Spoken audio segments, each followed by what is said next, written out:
Obi-Wan Kenobi writer appears to be oblivious of Revenge of the Sith, has no clue Kenobi knew Anakin was Darth Vader. Well, I'm stunned to hear this. Here we are at Bounding in the Comics, who found this little jewel. Yeah, there's the little headline. So, Obi-Wan Kenobi writer Jovi Harold recently discussed the latest Disney Plus Star Wars show and appeared to reveal that he had no idea that Kenobi knew that Anakin Skywalker became Darth Vader. There's Kenobi shuffling along, checking out his Twitter account on his phone. Anyway, speaking with The Wrap, Harold revealed he didn't originally pitch Kenobi, not knowing that Darth Vader survived their battle. He said, "That was actually not something I pitched originally. That was something I discovered along the way and sort of had to confirm with Pablo Hidalgo, and really think, hold on a second, what does he actually know?" Pablo? Not much. Oh, you mean the character or Obi-Wan? Yeah. Oh, good question. You know, would it kill you to spend 2 hours to watch a movie you're writing a follow-up to?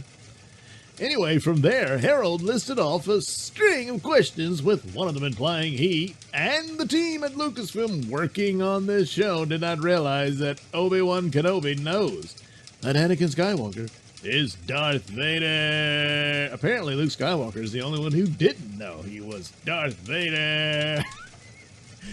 He questioned, Does he know the moniker Vader? What could that mean? Can he associate the two? What was he cognizant of? How isolated is he? Apparently a lot. Where's Vader at that time? Just sitting around for 10 years, I don't know. Where's his reputation? And how well known is he? And all those pieces of the puzzle. Yeah, someone already did the work for you, but too lazy to find out. However, anyone who has watched Revenge of the Sith should know that Kenobi does indeed know that Anakin Skywalker is Darth Vader. As YouTuber Open Arrow like policy, well, yeah, but I mean, like he said, if you've seen the movie, you know this. Oh, look, here's a screen cap. After recalibrating the code to warn Jedi to stay away from Coruscant, Kenobi views a security recording of Anakin killing Jedi and younglings in Temple. It then cuts to Skywalker kneeling before Darth Sidious. Sidious tells him, "You have done well, my new apprentice.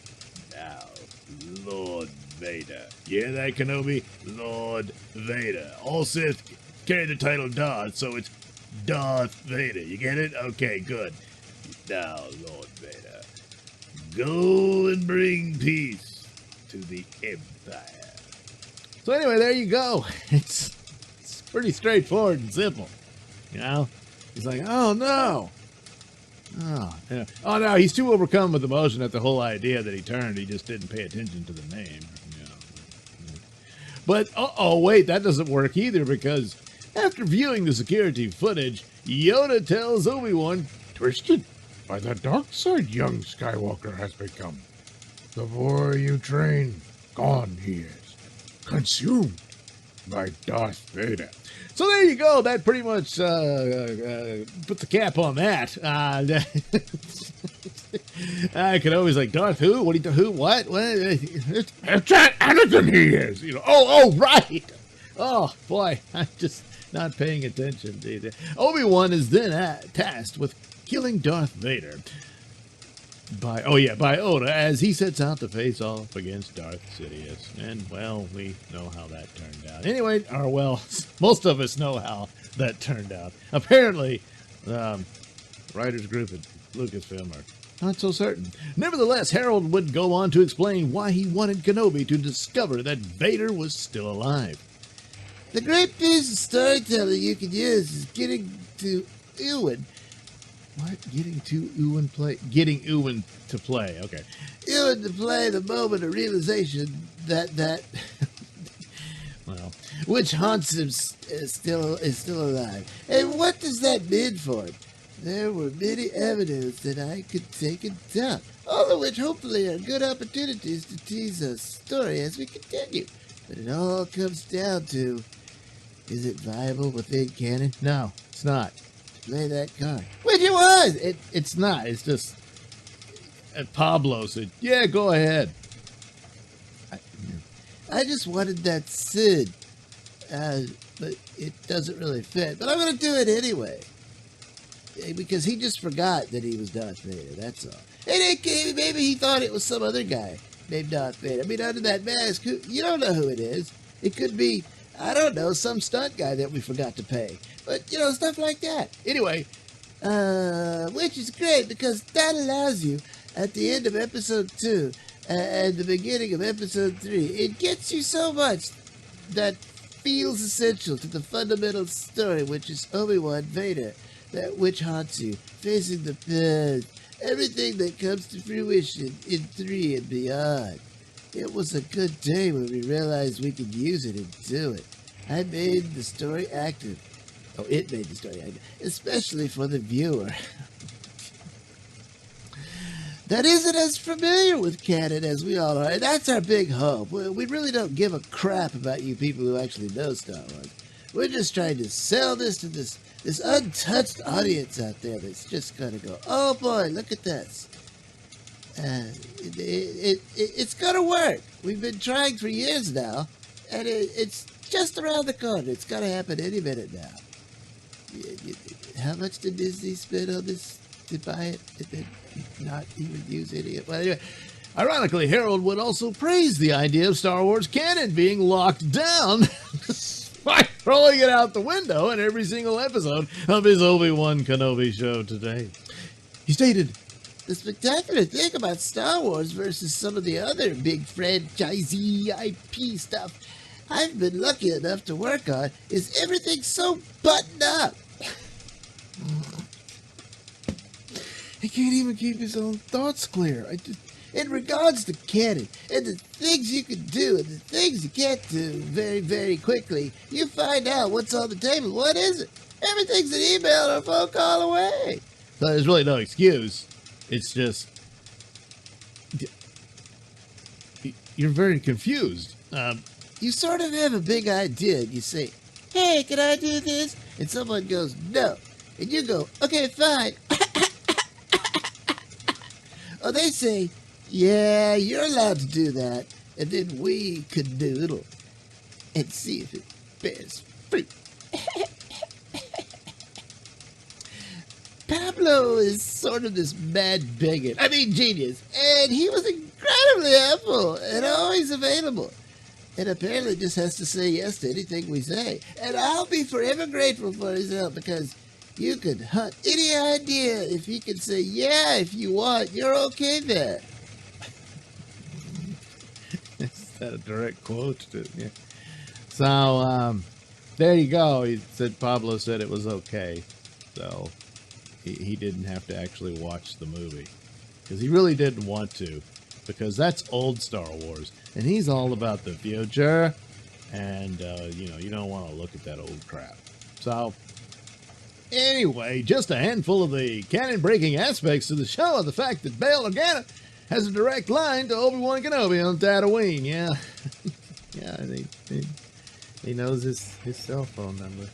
This completely makes Princess Leia placing the Death Star plans into R2-D2 and tasking him with finding Obi-Wan Kenobi and getting them to the Rebel Alliance null and void. In the show's second episode, Kenobi actually rescues Princess Leia and meets her face to face. Yeah, but she only knows him as Ben. See, that's the fix. Pay attention, guys.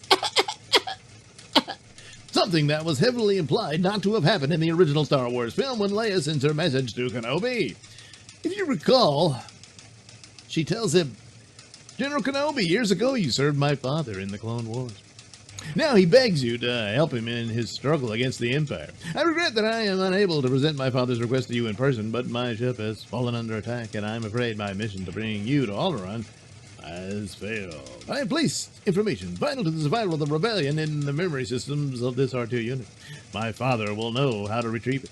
You must see this droid safely delivered to him on Alderaan. This is our most desperate hour. Help me, Obi-Wan Kenobi.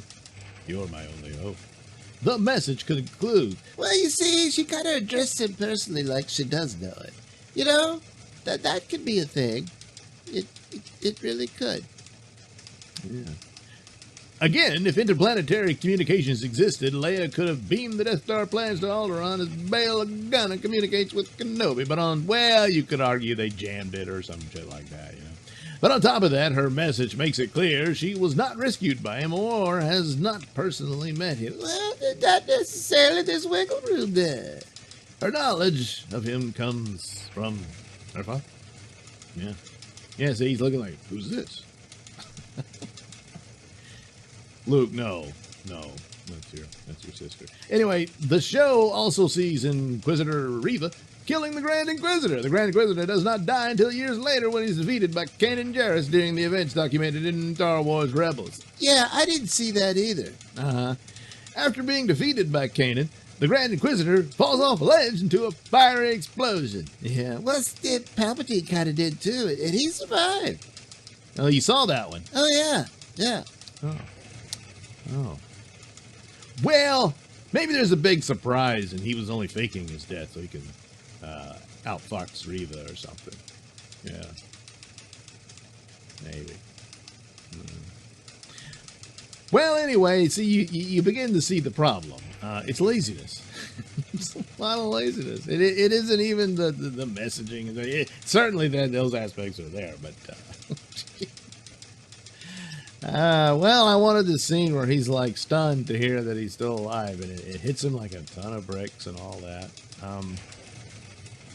Well, we saw that when he sees the security footage and discovers that his old buddy Anakin murdered a bunch of kids and turned to the enemy, you know, and he's all devastated and stuff. So him being still upset and having nightmares about it or something like that, that would have been fine to a point. But, and you wanted to do a journey where he gets his mojo back and is back in form to, you know, watch over Luke and eventually train him and all that sort of stuff. But that's not what you're doing, because you had this argument between him and Owen, albeit very briefly, where he completely contradicts the character you present at the beginning, and that he's completely broken and has given up on the fight and everything, which just means why is he even still watching over Luke? Because apparently he couldn't have done much to save him, because, you know, he seems pretty pathetic and all this stuff. But anyway, you see the problem. They can't even just it's just all you have to do is watch one movie, really, in this case, and you could. Yeah. Oh well, what are you gonna do?